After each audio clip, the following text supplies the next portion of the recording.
Alright guys, welcome back to the ALGS channel. Hope you guys are all doing well and having a great day so far. Plenty to dive into, plenty to discuss in today's video regarding a big list of free agents that are out on the market right now. Some of these guys I cannot believe are even still available at the time of making this video. Also got some very own predictions for the LAN event over in London from the one and only Snipedown. I thought this was pretty interesting to see him actually making a video regarding all of this and giving his details on the matter. And then also got to talk about ImperialHal kicking off at Nickmercs and his potential move back over to Warzone and the ALGS drama that is unfolding because of all of that. Make sure to like the video, subscribe to the channel if you guys want to stay up to date, all things ALGS related. And let's go ahead and jump right into this one. First thing that I wanted to mention here, obviously, as we're preparing for this LAN event over in London next week, we got a lot of things to discuss. Like I said earlier, Snipedown basically giving his predictions. He kind of showed some of what he considered the top teams as well. And I think some of the top teams based off the averages and the points and stuff. And even saying, like, if you look right here, North America is the favorite for a lot of these stuff. Like a top, like 5 teams. I think 5 of these guys,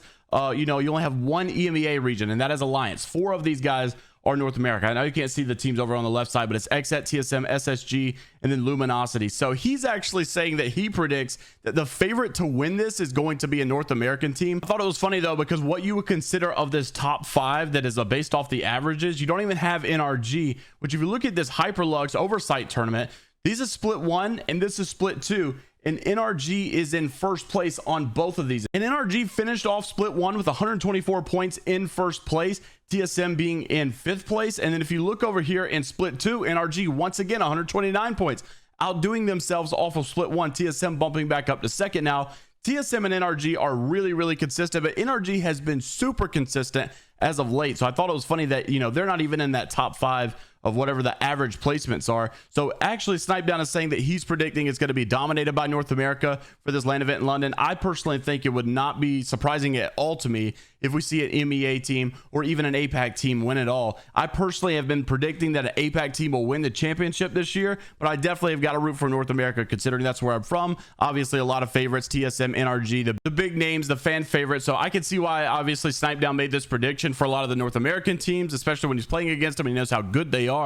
But I just don't think it's going to be necessarily dominated by North America based off of what we've seen so far. I think there will be an upset. I think there will be a surprise. That kind of leads me to the next topic I wanted to discuss. So we've been seeing a lot of the issues regarding Nickmercs, ImperialHal and TSM have basically called out, especially him and Jordan the other day, were basically saying that he's got to commit to one or the other. It's not fair to Gent and Deeds for basically stringing them along, playing a lot of Warzone, mostly Warzone, and then just coming back to Apex. And then obviously here lately they have received nothing but poor performances, and so you could obviously blame the fact that he's been playing a lot of Warzone. That's what Hal did, that's what Reps did. They tried to basically say that, and then, you know, you had the big clip of Nickmercs saying that he's not really his fault, he's playing well, he's doing a good job, he doesn't really understand why they aren't doing better, why they aren't winning fights. And so this is where all of this drama started from. And then obviously we had some responses in all of that. Nickmercs made a response, Hal made a response. Well, this is the latest of what we had. ImperialHal was pretty upset because Nickmercs basically made another response video talking about it, but ImperialHal says that he is doing nothing but deflecting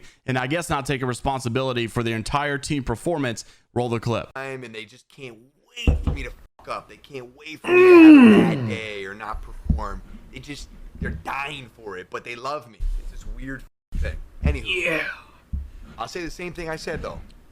Conquistador in 33 months. Everybody that wouldn't make bread, yada yada yada, made bread.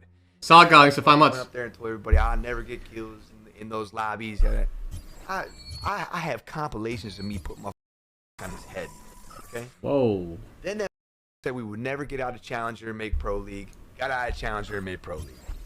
Then that said without Huda, Deeds and I aren't going to be. We're not going to make any. That is not okay. That is cap. That is for sure cap. That is so cap. I have witnesses of that, actually. That is cap. I have never said that. That is definitely cap. It's actually funny. I said to pick up somebody else in Luda. That's what I said. I never said to them they wouldn't do shit without Luda. That is cap as better. I literally, bro, we were at a strip club. It was me, Zach, and Nickmercs, and I literally said that you should pick up somebody else. If you had to get rid of somebody, I would pick up somebody else than Luda. That's literally what I said, word for word. You can even ask Zach. This is just cap, bro. Cap. Cap. He didn't even like address anything that me and Jordan said at all. He literally brought up some things that had nothing to do with what Where you guys want to go? What even happened. So at the end of the day, I think it's about time that we wrap up all of this drama between Tripods and ImperialHal and whether or not they're going to continue to perform bad or what they're going to do. Obviously, I do think Nickmercs needs to make a commitment. I don't think you're going to have the best performance at all if you're stringing along, you know, both games and playing a lot of both games. I think if you're going to go pro, if you're going to stay pro, if you're going to stay at the highest level, you've got to be putting in the time like these other pros are. You're just simply not going to get the performance versus the guy who's playing this stuff way more often than you and taking it a little bit more seriously than you. Given Nickmercs, obviously, he's got a full-time career with Twitch streaming. Of course, he's probably not trying to take anything too serious, probably just trying to compete and have a good time. At the end of the day, though, if you're Deeds and Gent, if you're just trying to ride along for the viewership, obviously, you're not going to set yourself up so well for the future of Pro Apex Legends esports. But regardless, definitely interested to see what you guys have to say about the final arguments of what we're going to probably show over on this channel regarding all of this. I think it's time to wrap all of this stuff up. It's getting old at this point. I do think both of these guys make some good points, but I think it's time to move on. And we'll just see what the future entails for both of these rosters moving forward. Lastly, I wanted to wrap it up with a lot of free agents that are out on the market right now. It's kind of funny because some of these guys are some big high-class names that we've been always seeing on an organization somewhere, but with a lot of the changes that have happened recently, definitely worth noting. First off, just got to give a big shout out to ALGS Intel. I basically hooked this guy up with the @ here. I've been telling him he's got an amazing account. He does such amazing work. Even Snipe Down used this guy on his video. I'm not sure if he'll show it at some point in the video, but it was, yeah, right here. You guys could see he was going through a lot of his stuff. Like, this is his account. And I just told him he has an amazing account. I hooked him up with a little bit of a logo, got him a nice @ and I think this guy's going to provide some amazing news for the Apex Legends community, especially for the esports scene. He actually made a free agent list roster here for Split 2. Look at all of these potential rosters that could be made. You got Sinox, you got Crust, you got Hey Man Rambo. Moon Man is still out on there. I can't believe that guy has been a free agent for so long. Petty Boss Tech, obviously, with the recent removal of the Sentinels roster. Impulsive Dream, Reptar, Slurpee,